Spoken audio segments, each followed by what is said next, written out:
Hello, welcome to another episode of Musings from the Shop. It's been a while since I've done one of these things, and it seems like every time I thought that I had something that I wanted to address concerning this current administration, it just seems like overnight, whatever that was has been superseded by something else that has been absolutely outrageous that they have done. And it's as I stated before in one of my other blogs, it's been kind of like drinking from a fire hose. You just can't take it all in. You just can't digest it. You can't process all of it.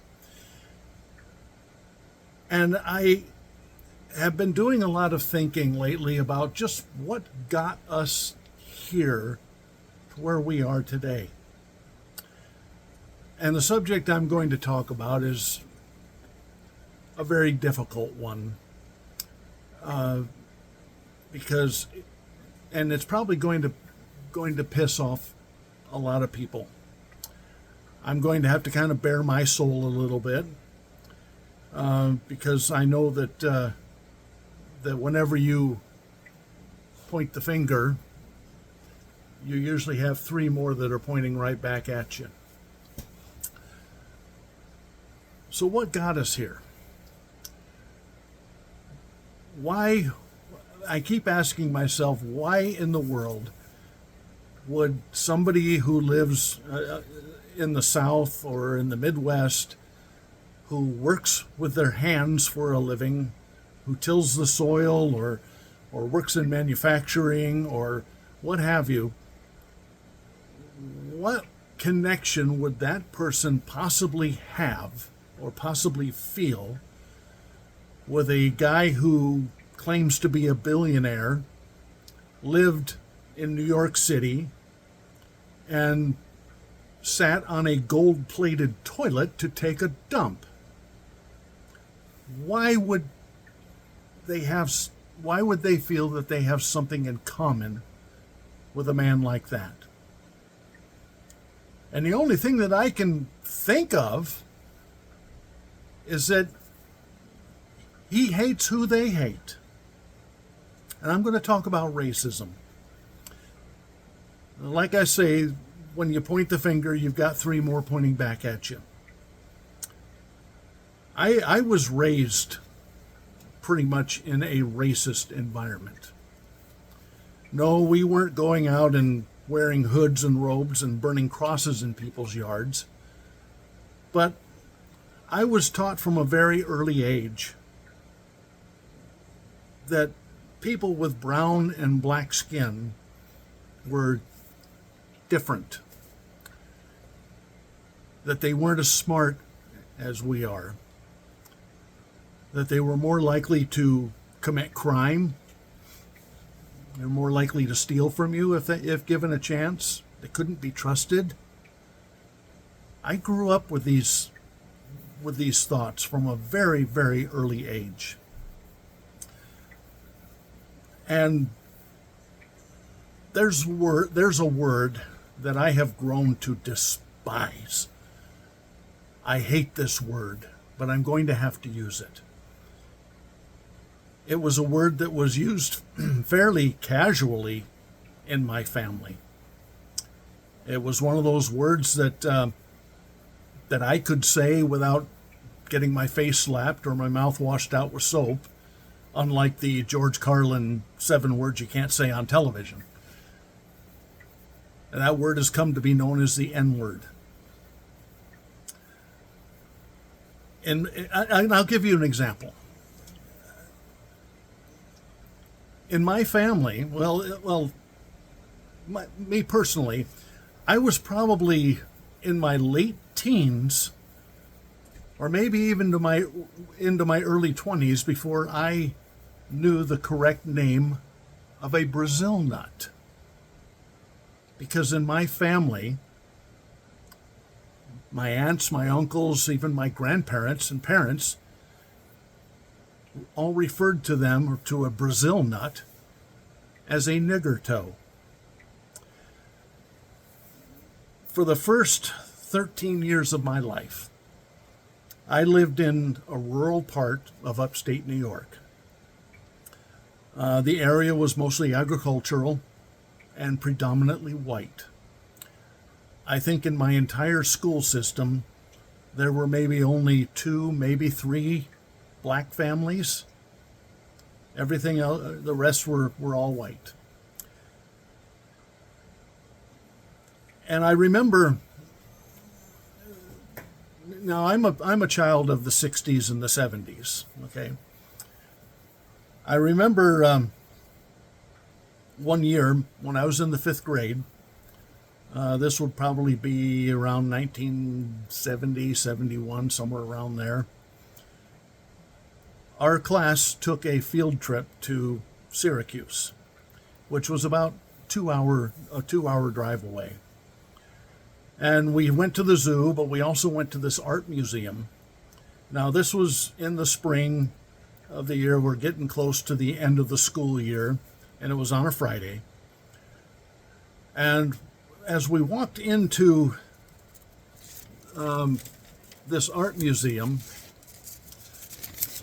the very first thing that we saw was a life-sized sculpture, or a diorama, if you will, depicting two young African American boys that looked like they were about our age,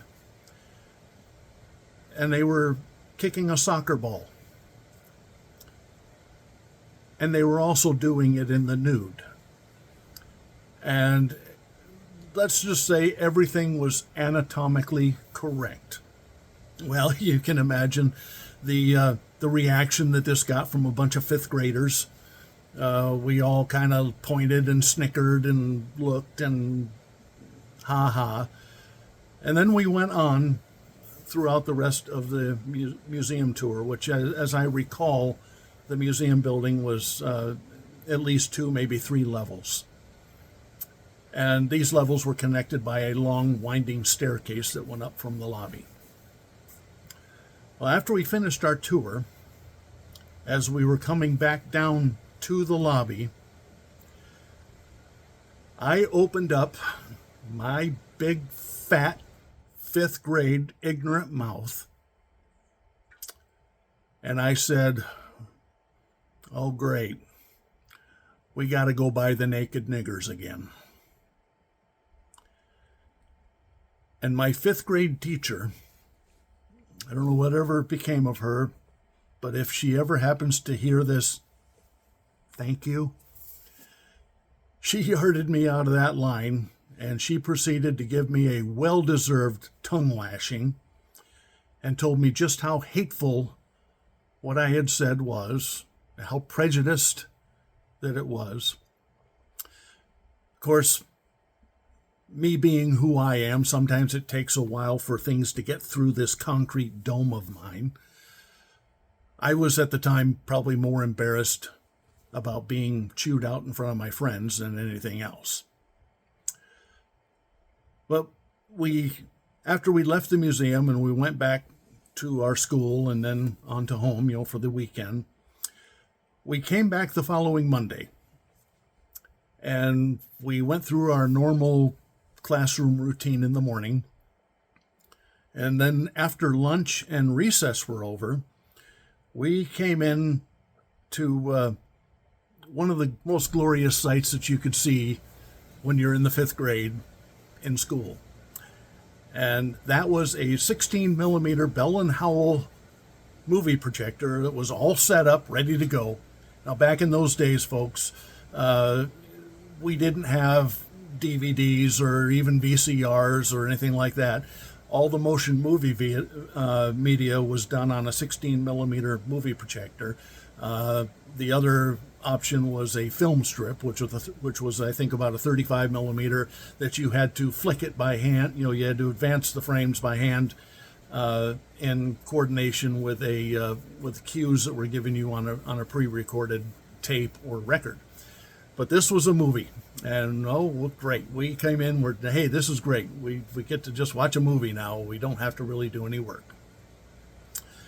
And without a whole lot of preliminaries, my teacher, after we got all sat down, she started the movie. And this was a experiment, if you will, that was conducted by a third grade teacher named Jane Elliott, and she was from Riceville, Iowa. And in 1968, now I was also in the third grade in 1968, she told her third grade students, who, by the way, were all white, that there had been a study that had been done that showed that blue and green-eyed people were far superior to people with brown eyes. As a result of this, blue-eyed children and green-eyed children were considered to be smarter. They were much more advanced than brown-eyed kids. Brown-eyed kids were slower, probably more prone to anger, probably more prone to committing crimes. You know the drill. And as the day went on, the blue-eyed children got extra privileges. They got to go to the head of the line to go to lunch. They got extra time at recess. Brown-eyed kids had to go to the back of the line. They got less time at recess. And basically the blue-eyed kids had a pretty good day. The brown-eyed kids had a pretty lousy day. As a result of this, she noticed that the blue-eyed kids became very arrogant, and while they excelled at their studies, they also began to bully the brown-eyed children. The brown-eyed children, on the other hand, became sullen and withdrawn and did not do well with their studies that day. The next day, she turned the tables. She said, I was wrong. I read the story wrong. I read the study wrong. Turns out that blue-eyed kids or brown-eyed kids are indeed smarter than blue-eyed kids. And as she was telling all this and completely reversing the roles, the camera panned across the face of these third grade kids. And you could see the blue-eyed kids, their countenance was just falling. They realized that they were in for a very bad day because of the way they had treated the brown-eyed kids. Of course, the brown-eyed kids, they perked right up. They thought this was wonderful. But as I recall, the blue-eyed kids, or the brown-eyed kids, didn't seem to bully the blue-eyed kids as much as the blue-eyed kids had bullied the brown-eyed kids because they had kind of been through it. Well, on the third day, she sat these kids down and she asked them, well, how did that feel? And they all said, that felt pretty lousy. And she said, this is what prejudice does. This is when we judge people because of the color of their skin or their nationality or anything else that they have absolutely no control over. This is how it feels. Those kids learned a very valuable lesson that day. And throughout my school years, from then on until I graduated high school, I had the opportunity to see that film several more times. And each time it did make an impact on me. When I was 13 years old, I moved from upstate New York to a rural area of central Virginia to live with my father and his family. And there were some challenges there, moving to the south and, the different cultures. And I went from a school that had maybe 2 or 3 black families in it, the whole school system, to a school that was probably now over 50% black. And I noticed, though, too, this was not too many years after the end of segregation. And even though we were all combined in the same school, I noticed that there was not a whole lot of intermingling between white students and black students. There was some, but for the most part, the black students hung out together and the white students hung out in their own group. And I remember when I was in the 9th grade, freshman in high school, I was in the it was the first day back to school, and I was in the shop class. Now, for a young man in junior high school or high school, there are two people that are pretty much gods, as far as two teachers that are considered pretty much to be gods. One of them is the football coach, and since I was not into sports, well, not so much for me. But the other one is the shop teacher, because he's got all the neat toys that we want to play with. And I remember sitting in this class, and the shop teacher came from his office, which was at the back of the room, and he came up to the head of the class. Now, I'm not going to say the name of the town I was in or the name of the shop teacher, but he came up to the front of that class, and he looked out over this sea of young faces, eager faces, and he looked at us, and the very first words that I heard that man say were these: "Oh, good. There aren't any niggers in here." And then he proceeded throughout the rest of the year to tell us basically one racist joke after another. Now, I would like to say that I was outraged by those. I would like to say that, but it would be a lie if I did, because I laughed right along with everybody else in that class. I even repeated some of those jokes to my friends and family. Those jokes, when I look back on it, it just makes me cringe. But that was the attitude of that day. And if you think about it, growing up, most of my childhood heroes were white. And a lot of cartoons and in westerns, the good guys always wore the white hats. The bad guys always wore the black hats. The good guys were always the cowboys. The bad guys were always the Indians, the Native Americans, the people with the brown skin. Even in church. Now, when I moved to live with my father, he and his family had converted over to the Mormon church. So, of course, I got indoctrinated into it and baptized into that church as well. And even Jesus Christ, who is, depicted throughout the Christian world, is always depicted as having blonde hair and blue eyes, despite the fact that he was born into a Middle Eastern Jewish environment. I think Mary had some explaining to do. You think? But as I grew up in the Mormon church, now I'm not here to start ragging on the Mormon church. Maybe that's a discussion for later times.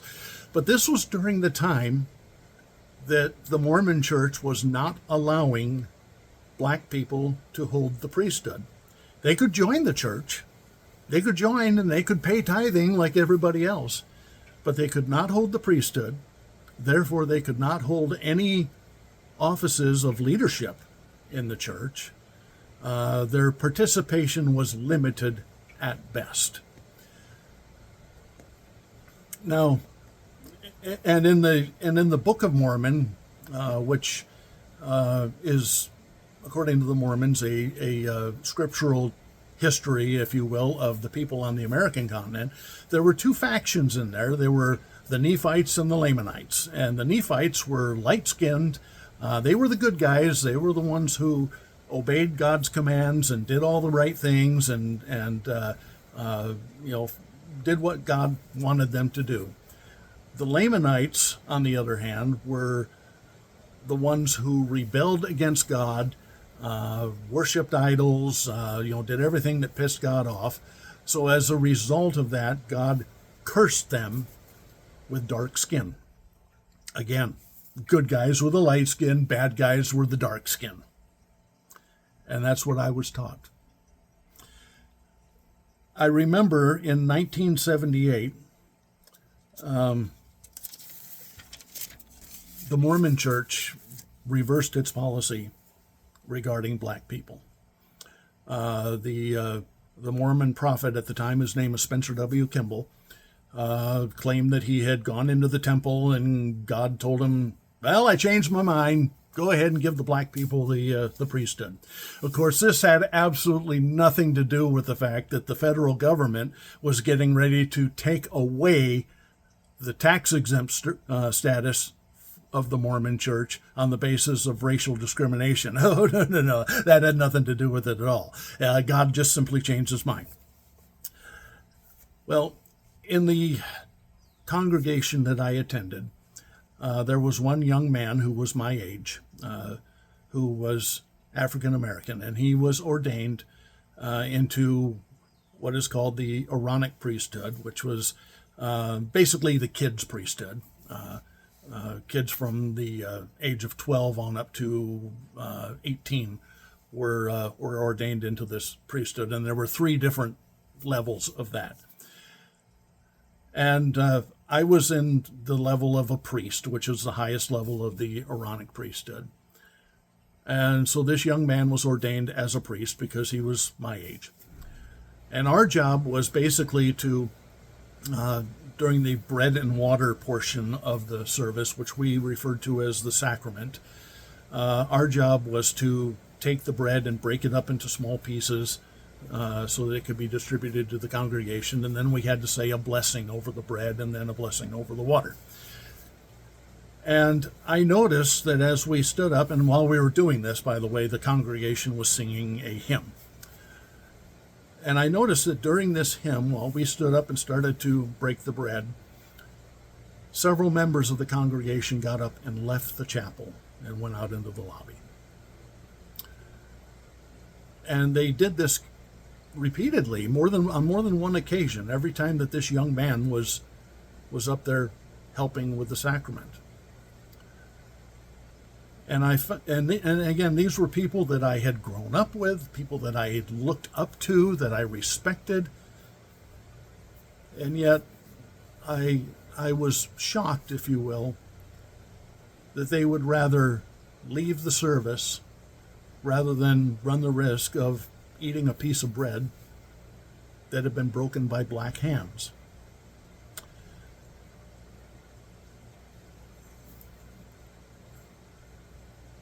There's a bluegrass legend named Ricky Skaggs, and he once recorded a song that said, "Don't get above your raising." However, and to a point I can agree with that, but I also have a fundamental disagreement with that song.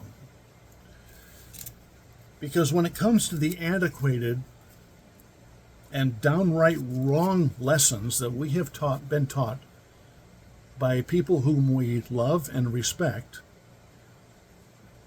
regarding racism, regarding how we treat people who look or talk differently than we do,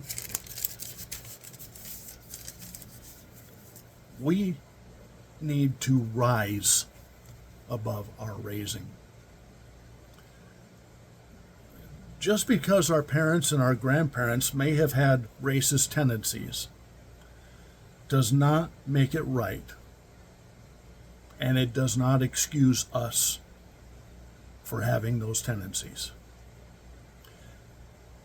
We have to rise above our raising. We have to rise above those hurtful attitudes of the past. And I'm talking to myself just as much as I'm talking to anybody else. Because since a lot of this stuff was ingrained into my head at a very early age,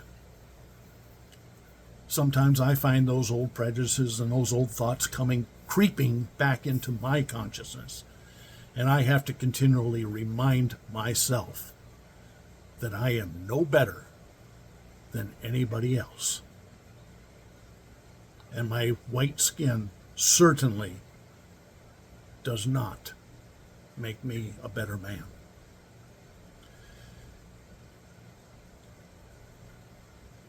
I also want to speak a little bit to my Latino brothers and sisters, particularly my Latino brethren.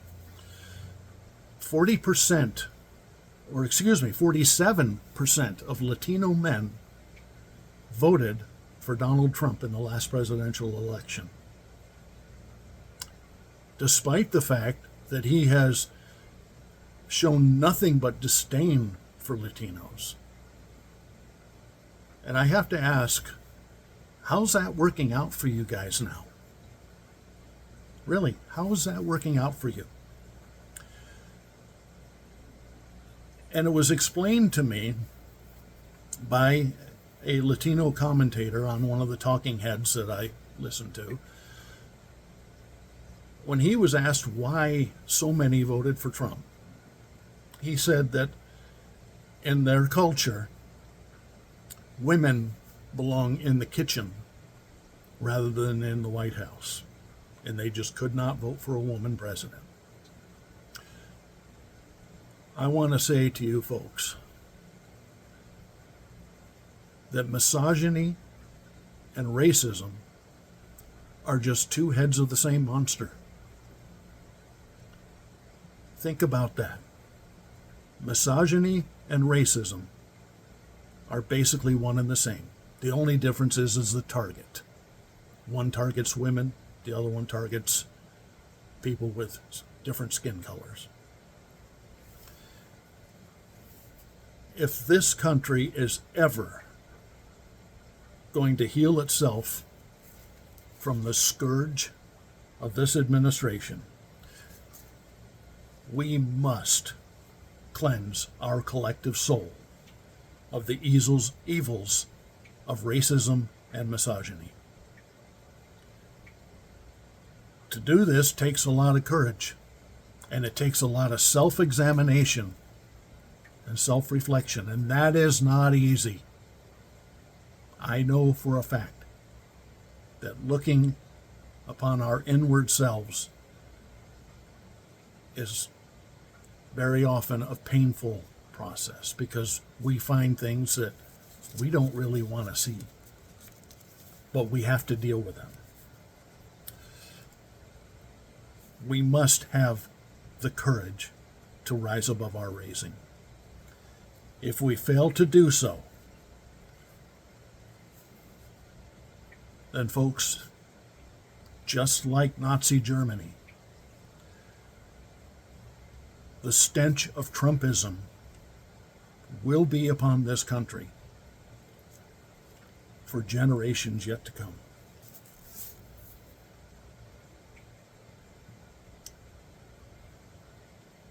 Y'all keep it between the ditches and have a good day.